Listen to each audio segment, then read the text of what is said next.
Investidor de Magalu é igual torcedor do Botafogo, está sempre na esperança de que a vida vai mudar, mas aí vem a realidade mostrando o contrário. Nessa semana, a Magazine Luiza soltou um fato relevante informando que foram identificadas incorreções em lançamentos contábeis. Mas o quão ruim é isso? Será que a Magalu vai quebrar? Será que o destino da Magalu é o mesmo das americanas? Bom, me acompanhe até o final desse vídeo que eu vou explicar o que aconteceu e também vou pontuar aqui 5 problemas da Magazine Luiza, não somente da Magazine Luiza, mas de todo o setor de varejo. E para não perder aquele nosso acordo de manter o canal sempre limpinho, vamos fazer aquela higiene básica de expulsar os comunas, esquerdistas, essa turma aí do L. Por quê? Porque eu vou falar aqui de bolsa de valores nesse vídeo, e assim, esquerdista na bolsa é igual vegano em churrascaria, é igual evangélico em centro espírita, entendeu? Não faz sentido, então esse canal não é pra você. Então se você for comuna, cara, nossa, eu não queria nem que esse vídeo tivesse chegado até você, entendeu?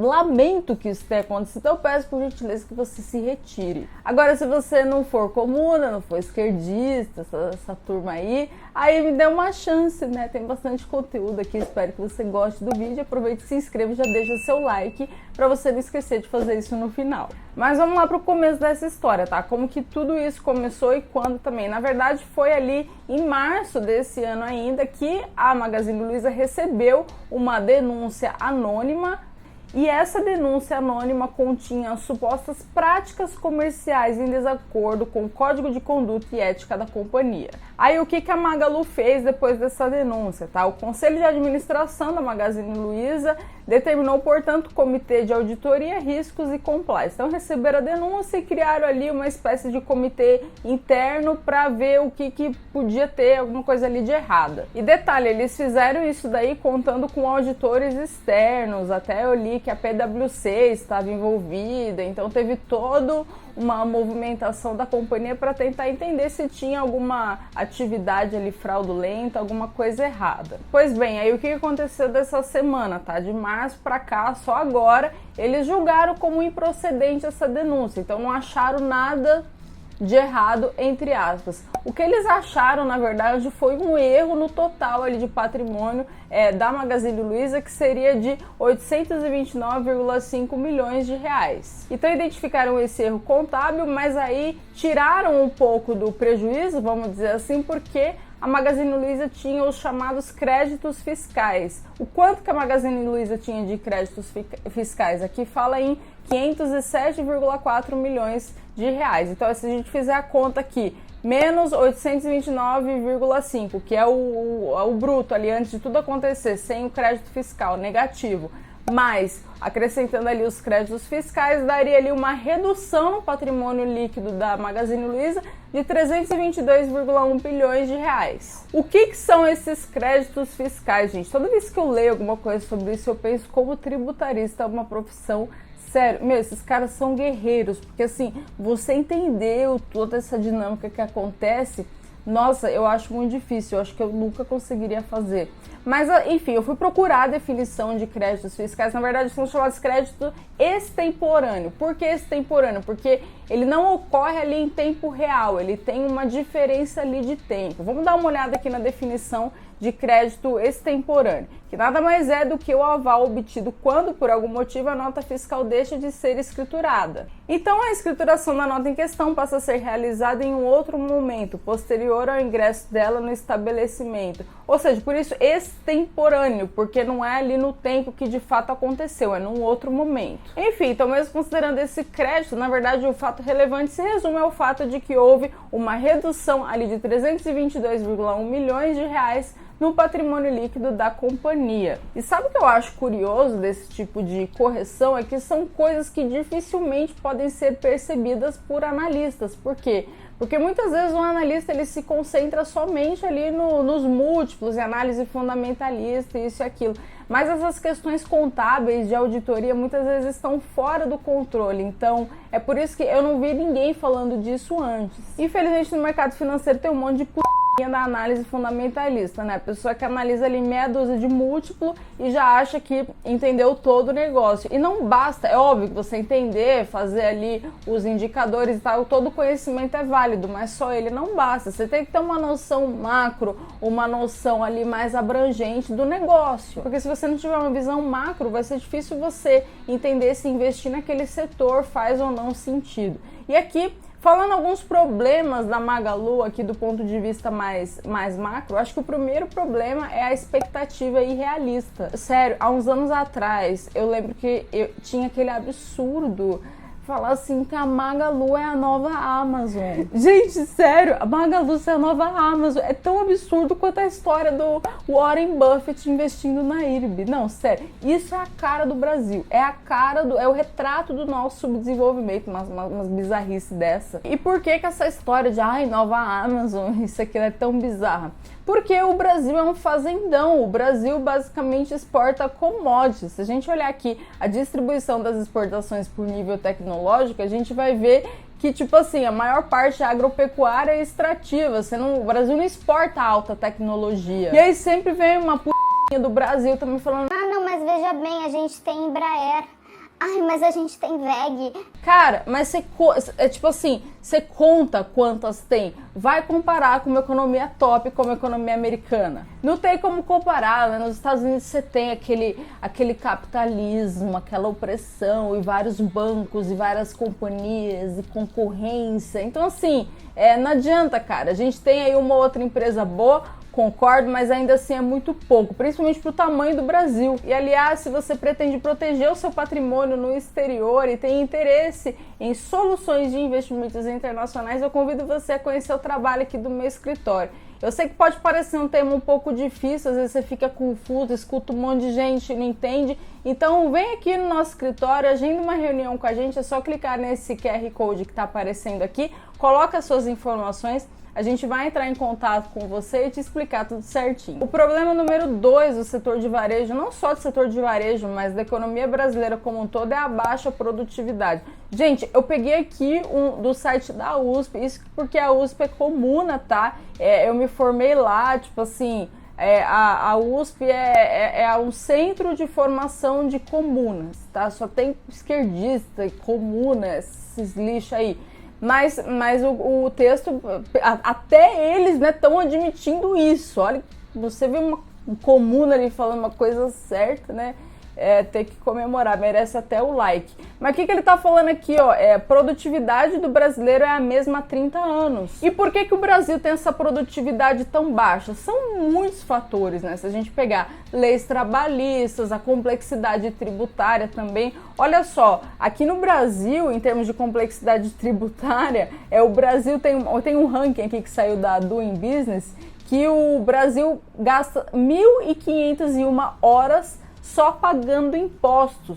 Isso por ano, tá? Então você pega ali por ano, no Brasil, 1.501 horas só para discutir ali, tipo o que eles fizeram aqui com a Magalu. Ai, não, mas tem que considerar isso, mas tem o crédito, não sei o que. Cara, o nível de complexidade tributária é tão grande, assim, uma energia que poderia ser ali direcionada para produzir algo de bem para as pessoas, um produto, um serviço. Não! As pessoas, as empresas gastam um tempo absurdo só para tentar entender o quanto de imposto tem que pagar. Então, o Brasil, de fato, é um país com essa baixa produtividade. Então, quando a gente vê, por exemplo, assim, empresas como Magalu, empreendedores, empresas diversas tentando competir, cara, não é porque elas não vão chegar no nível de uma Amazon, porque o brasileiro não tem competência, não tem inteligência, não tem capacidade. Não é isso.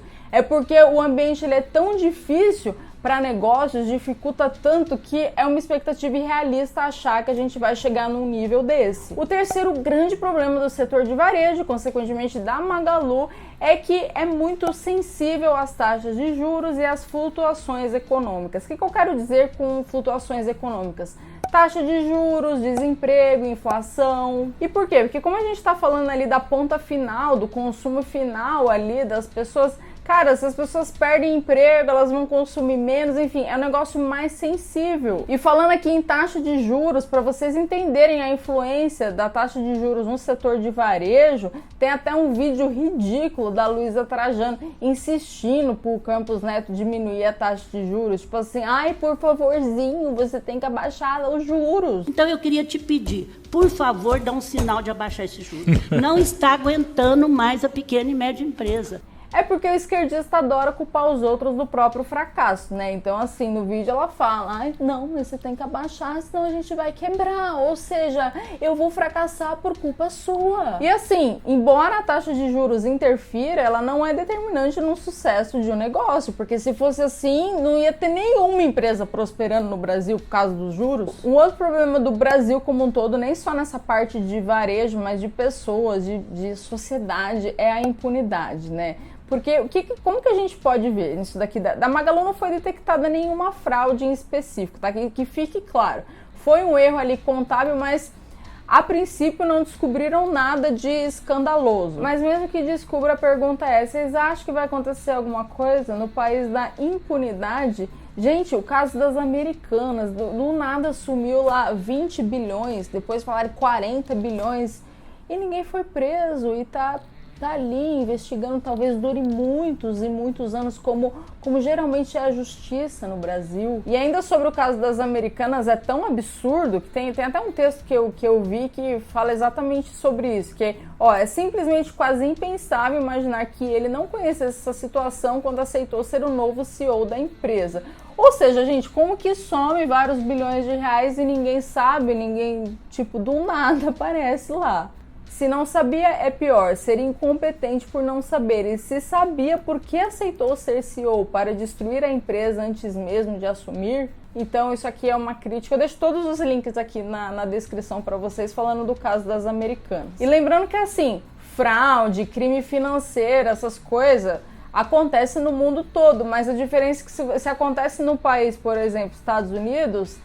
É só dar um exemplo do que aconteceu lá com o Madoff, que pegou não sei quantos anos aí de cadeia. Aqui no Brasil não, é tudo vamos passar a mão, ai calma, tem um jeitinho brasileiro, né? Fora os papinhos de defender bandido. Ai, faz carinho no bandido. Então essas porcaria aí do Brasil. Já em outros países a gente tem exemplos aí de uma justiça que de fato funciona, tá? O último aqui, o problema que eu vejo do setor de varejo como um todo, e aqui não é só Brasil, os Estados Unidos também, é o histórico muito ruim, gente. Até quem aí se lembra da Mapping, por exemplo? Eu acho que eu não peguei essa época, gente, acho que estou me sentindo jovem aqui, eu não lembro exatamente, mas também, gente, muitas empresas quebraram, então é um setor que o histórico é muito difícil você prosperar por anos e anos nesse setor. Então, assim, é um setor que historicamente muitas empresas quebraram. Nos Estados Unidos também, tá? Não é muito diferente. Até a própria Forever 21, nossa, eu ia muito lá quando eu era mais jovem, que declarou falência. Então é muito comum esse tipo de empresas que tem muitos anos quebrarem. Porque, como eu falei, é um setor muito sensível a flutuações econômicas, está ali na ponta final, então é bem complicado. Eu não investiria nunca meu dinheiro em varejo, não compraria Magalu, aí fica, quando cai, vem esses papéis, é oportunidade, gente, pra quê, entendeu? Pra quê, assim, vai arriscar seu dinheiro aí num negócio que já teve esse fato relevante, uma questão ali contábil, que você não sabe muito bem o que aconteceu. A princípio não teve fraude, mas amanhã pode chegar uma notícia. Olha, eu acho muito difícil. Então eu nunca investiria meu dinheiro em setor de varejo, não só Brasil, como Estados Unidos também. Acho que assim, se eu fosse investir, seria através de ETF. Não consigo lembrar aqui de cabeça algum ETF que invista em empresas de varejo. Deve ter, porque tem ETF de tudo nos Estados Unidos. Mas talvez ETF, porque aí você dilui o risco, né? Você está colocando várias empresas ali, você não tem essa preocupação com stock picking. Porque se você faz stock pick, você aumenta o seu risco, no sentido que se uma empresa der ruim, você perdeu tudo. Quando você está ali num ETF, você tem essa diluição, essa diversificação. Então, de repente, talvez através de um ETF, ou então um bonde. Tipo, se você pegar um bonde americano curto, tá? Nada muito longo, que pague alguns dólares ali semestralmente, eu também não veria muito problema em investir em varejo, tá? Dessas únicas formas, mas de forma geral, comprar ações, ali ficar especulando, não tem porquê. Eu acho que a nossa paz não tem preço. A gente já tem uma vida tão difícil, tão corrida, para ficar se preocupando aí se a empresa que a gente tem o nosso dinheiro vai quebrar ou não. Por essas razões, eu nunca colocaria meu dinheiro numa empresa específica aí de varejo. E se você ficou comigo até aqui, comenta o eu fiquei. Eu vou ficar super feliz de saber que eu consegui te prender até o final. E também comenta alguma coisa engraçada, alguma coisa legal, porque aí você também tem a chance de aparecer nos melhores comentários do próximo vídeo. Muito obrigada, pessoal, e até a próxima.